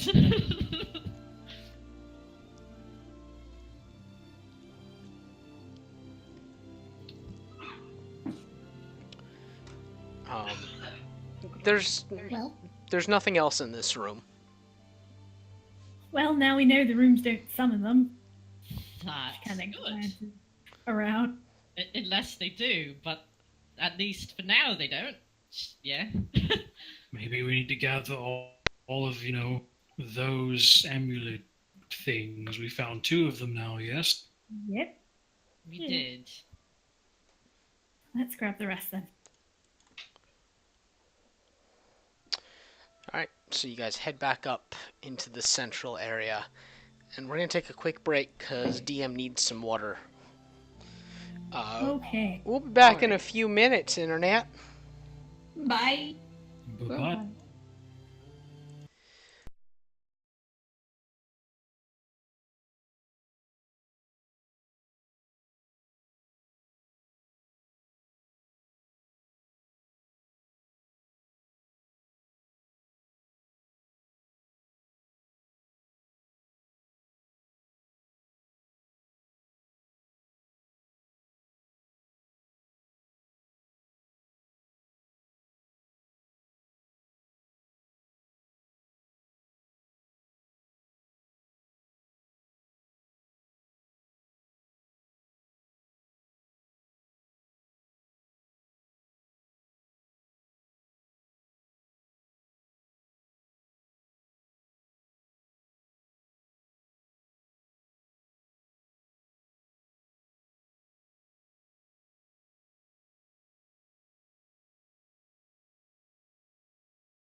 1. Hello, Internet, we're back.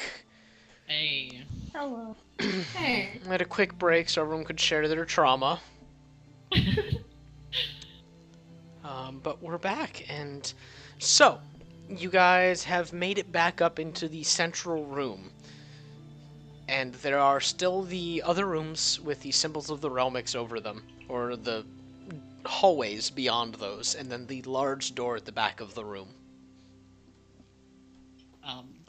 Mist is absently she has the pendant in her hand and she's looking at the words and she's just like, if there's one answer, it's stagnancy, but if it's recurring, it's possibility. Isn't that interesting? She sort of half says that to herself.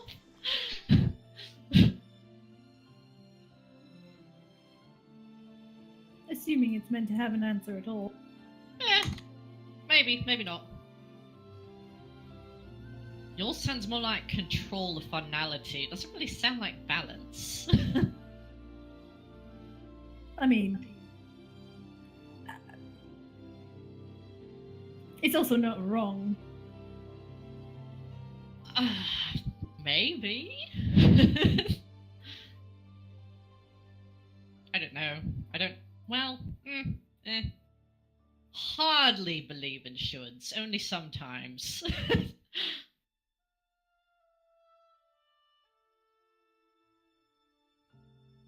Which one do we want to go into now? Fluffy looks at Nania. Can I just... Where is Saint?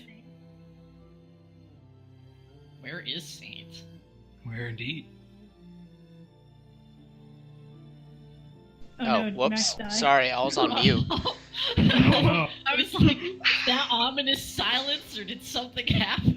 Yeah, no, Saint's there. He's just been really, really quiet and kind of keeping to himself. Fair.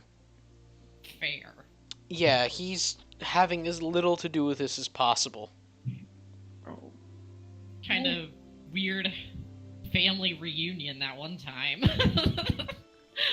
I wonder, did Saint actually show up when Leander called everyone? I'm curious now, retroactively. Yeah. Hey. Yeah, unless I say otherwise, Saint's always there. He's happy to see him, or like... It's neither Saint nor Leander acknowledge each other. Okay. I'm just like, yep, you're there. That happened. We're not gonna talk about it. Alright, yeah. Okay. Yeah, I guess, Mania takes Fluffy's look as a nudge that it's maybe her turn and finally lets go of Bran. Heads for the answers door. Okay. You actually head over to it, and it is caved in. Oh. Well, that was... That's Well. unfortunate. Fluffy picks up a rock and tosses it over her shoulder. Does it look like it's a cave-in that you could eventually get through, or does it look like a cave-in like everything beyond that point is fucked? You can make a survival check to find out. Oh, God, okay. Mania will Missed check too. best check, man. 18. That's better than I was expecting. Oh, Nice. so the two of you using your expert knowledge of stuff, it's a cave-in that's likely not easy to clear out. Oh, you're right, and she looks back at Ren and doesn't want to consider giving it a dig right now. And with mention of their locket, she's gonna turn hers over. I imagine it has like copper green built up on it, and she's gonna scratch off to see if there's anything on the back. Okay. Yeah, there are words. And the words say, "This is the beginning."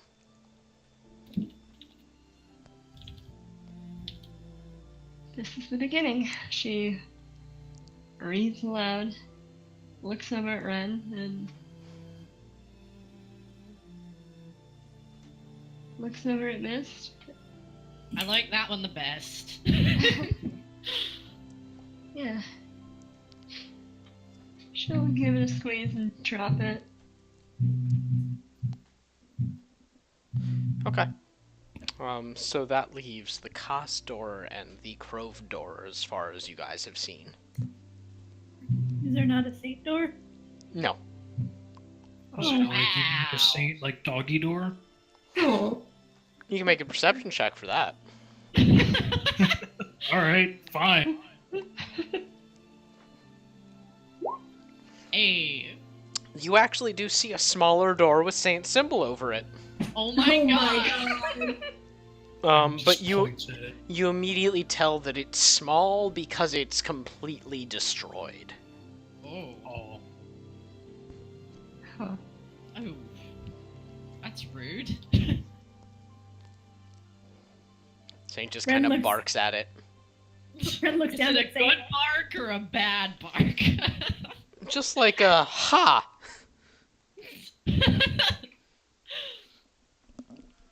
Hmm. I would have been curious what would have been in yours, Saint. He just wags his tail at it. Miss pats on the head. He turns to look up at you and just wags his tail harder. Miss grins at him.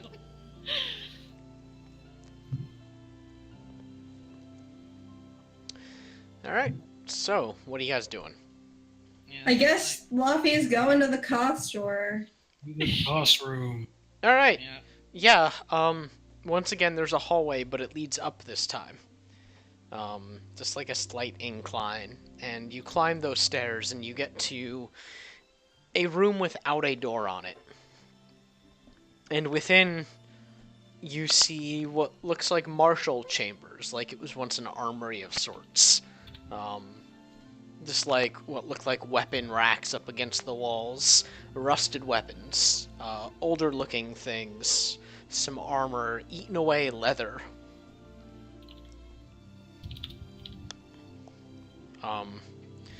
And you see a pendant as well, hooked up on a hook looking like it was hung like a piece of armor.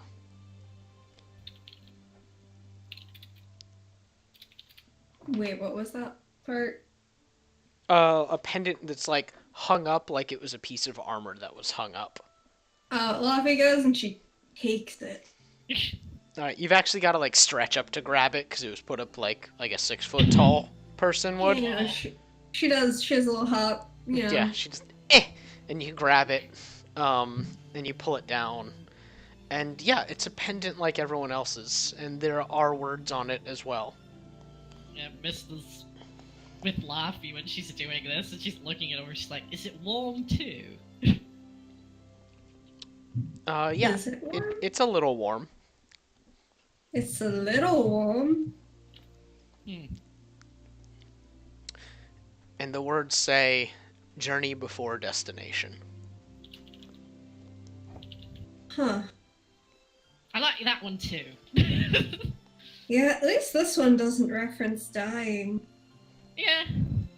Well, I mean, the beginning didn't really reference dying either. Huh. Well, Luffy goes and puts it on. Okay, it's a little heavy on you, Laffy. Kind of like suspiciously so. Luffy doesn't really think much of it. Okay.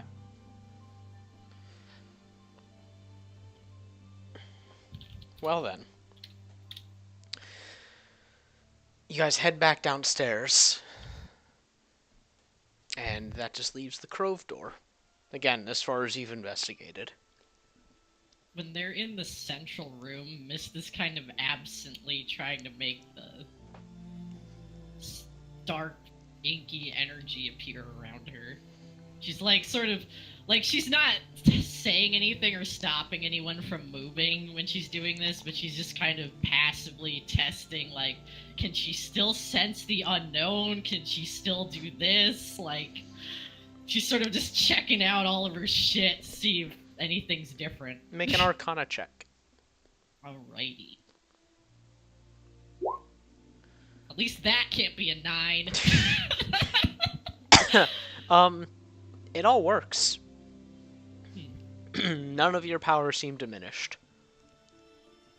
Do they seem at all different? No. Alright. She just has this sort of skeptical look when she's doing this stuff. But she's not saying anything. She's just sort of waiting for Bran to do his door. Yeah, alright. If we're... Okay. If no one else is doing anything in here, Okay. right? Yeah, you head on over to the Crove door, and this one is neither an incline or a decline. It's just a door that leads to an empty room. And it is empty. Save for at the very back, there's a cold forge. It looks a lot like a miniature or a normal-sized version of the massive forge that you saw within Crove's temple. Doesn't really have much of a fashion sense, does he? Yeah, it's sort of weird. I mean, Yeah, I know that it was considering- said that creation is straightforward, but I don't think it is, really. Bran just shrugs and then goes over to inspect the fort. Okay. Give me a investigation. Okay, and what is my investigation? Not great, that's what it is.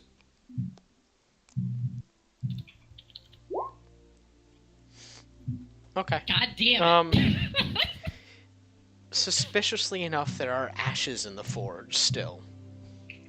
It looks almost like it was allowed to die out naturally, as far as you can tell. But inside of the ashes, you catch a glimpse of something metallic.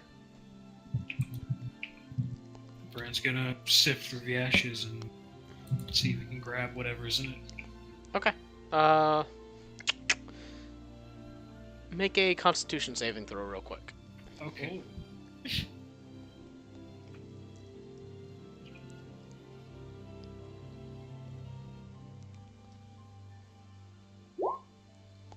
Okay. It's really hot to the touch briefly, to the point where if it had remained that hot much longer, it would have burned you. But it cools off quickly enough. And yeah, it's a pendant with the hammer symbol of Crove on it. Well, looky here. Let's see what message it has on it. He flips it over. This has the saying... Sorry, I need to look at my notes.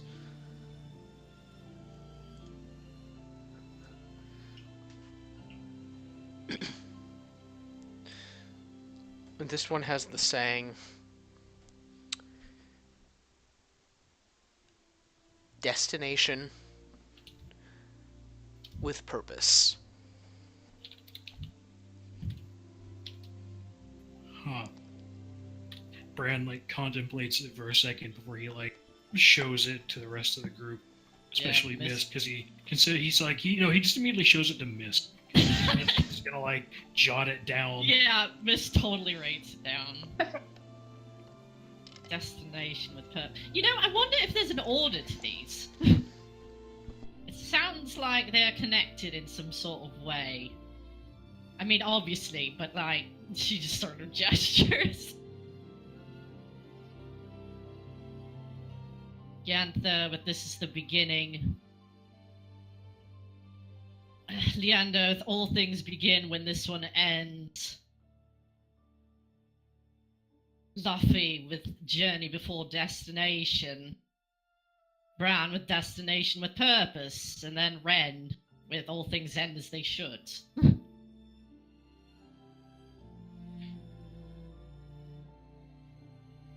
I don't know, it seems sort of like a progression to me.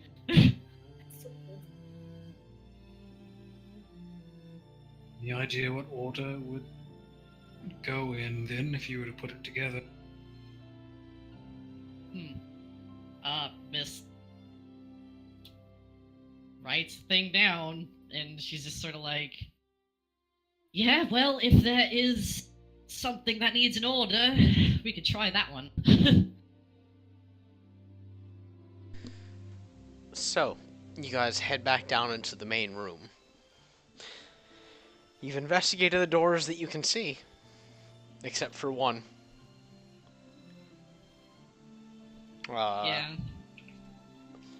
At the back of the room, there looms this giant door. It's about as big as the one that led in, but in front of it there is a kind of shimmering field of something. You're not sure what it is exactly. Yeah. Mist's totally gonna look at that with Eldritch Sight. Alright, that is divine as hell. Yeah, it's like, well, that is divine as hell. I mean, not really, like, you know, like, really divine. It's also abjuration. Yeah, and she squints, she's like, and abjuration magic. What does that entail? Well, not necessarily portals, maybe. At least most portals are conjuration, I think. Mist is just, like, mentally going through stuff, like, out of character, because it's gonna take me a little bit to think about this. What abjuration is like? Barriers and protection. Okay, yeah. Abjuration keeps things out or in. It's like protection or barriers, sort of. Oh. So there's a divine barrier there.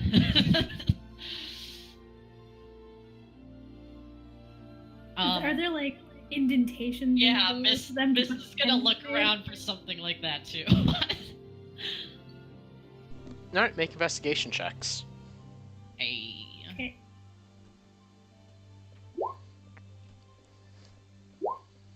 Okay. You do see along the, or not along the wall, directly in front of the wall, there are indentations in the ground. 5 of them. Yeah, I feel Ren. like Mr. Ren sort of staring Yeah. at us at the same time. Ren pulls off her pendant and plops one on the floor. Okay, it just Just in a random one. Oh. Yeah. Yes, in a random one at first, Yeah. and then Ren's like, and then she moves it to the last one. Yeah, Mist just sort of grins at Ren. Mist puts hers in the second one.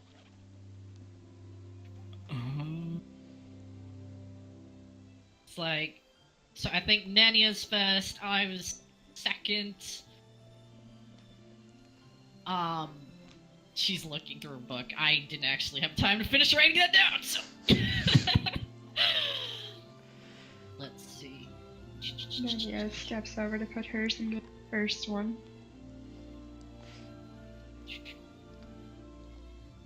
Is there So any why would that be? change when we put our things in the things? nothing obvious, no. Okay. So suppose mine be the third or fourth? Yeah, Luffy's is next. Next To to mine. what? Luffy goes and puts hers next to Mist's. But you said nothing obvious happens, but does something subtle happen? You can make a perception check. Okay.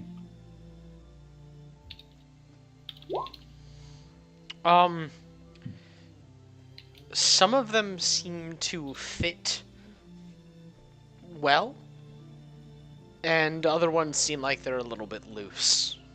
Which one? Yeah. In particular, Mists and Wrens look like they fit a little loose. Okay. So the others. They kind of lock in. Luffy looks at them and she's like, Miss, Red, switch places. Alright, here we go. Yeah. So now Ren it's swaps hers over. what? Nenia, Ren, Ren, Laffy, Bran, Nope. Mist. Ren or Mist. You're at the end now. Yeah, they just Okay. switched because Yeah. everyone else's was fine. Oh, sorry. Yeah.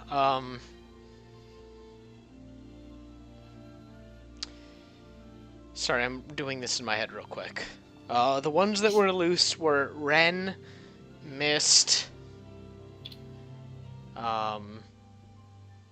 Actually, all of them save for Nenia's. Oh, Oh. okay. That changes things. Yeah. Yeah, that's a little Sorry. different. Yeah, Yeah. sorry. Yeah. Nenia's locks into the first one. The rest don't. Can you? Fluffy doesn't tell Red and Mist to switch places. Instead, Yeah. what she says is they're all wrong except Yeah. for Nenia's. Yeah, Can you no. write what they say in Discord so I can look at them?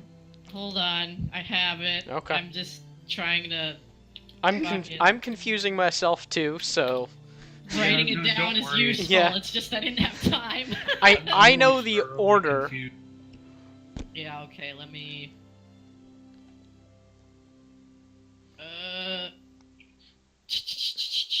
Give me a sec.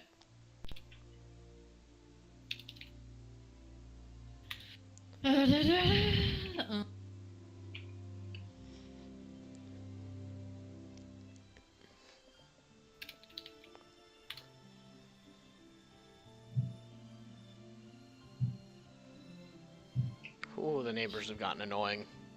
Right when I think that they're fucking finished, they start up. God.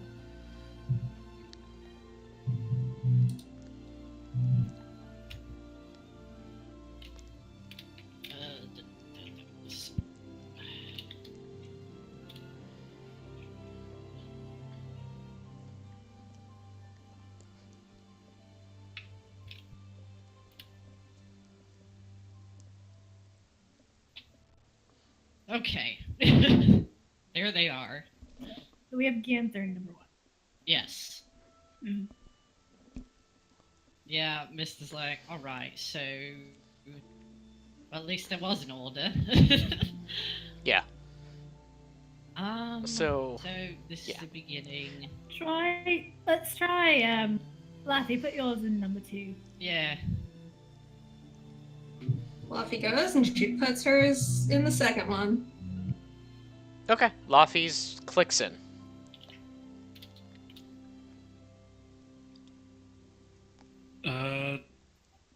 So the third one's still open, right?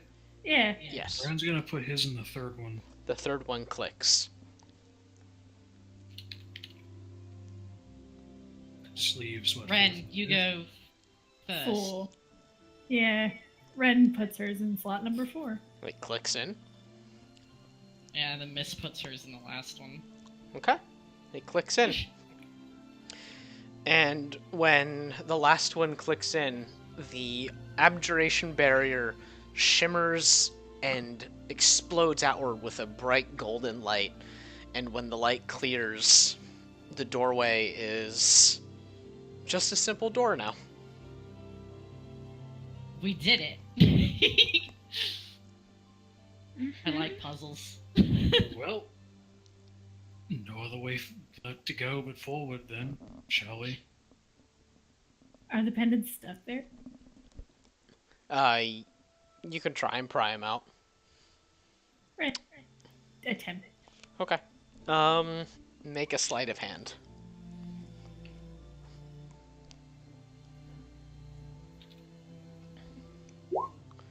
It takes a little bit of jimmying, but you're able to, like, pop yours out with a little bit of effort. Mist watches the door when Yeah, Ren did- does that. Nothing Turn happens. back on? No? Okay. Ren pops it back over her neck. Yeah, Mist tries to get hers out too. Yeah, Fluffy figures They they all are might like, need "We those. let's just take these. Just take Fine." them back out. Nania was fine with leaving hers that are. Oh, yes, I mean- she'll try to get hers too. Okay. that just leaves the big old door. Yeah. Like, are we ready? Sort of. Well, I suppose we'd better be.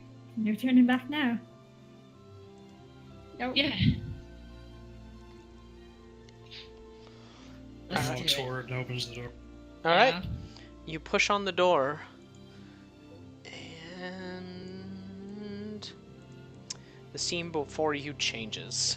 You step out into.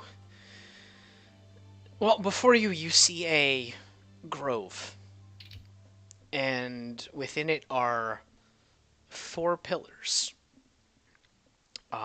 Kind of nondescript. They have little glowing green things on top of them, dancing lights. The sun is shining down on this. Yeah, I just bit my tongue. The sun is shining down on this grove, bringing warmth to it. An almost shocking change of just reality in this strange, unknown place. At the back of the grove, there's a large tree where a waterfall trickles down across the many divots in the bark, gathering into a pool at the bottom of it. In the center, though, in front of that, is a large pillar, or a large altar raised up. A glowing symbol dances in the center of it, held aloft by 2 prongs made out of some stone-like material. And against a far wall, you see pillars with each of the Romic symbols on it. And 3 of them are currently pulsing with a soft, steady light. Which 3? Make a perception check. Boy. Ren is also curious.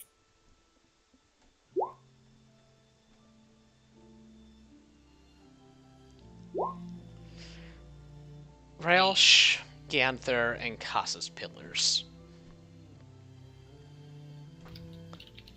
And at the base of each pillar, there's like a small shrine set up. Like the remains of candles and rugs. Just little gifts, it looks like, that were left to each of these pillars.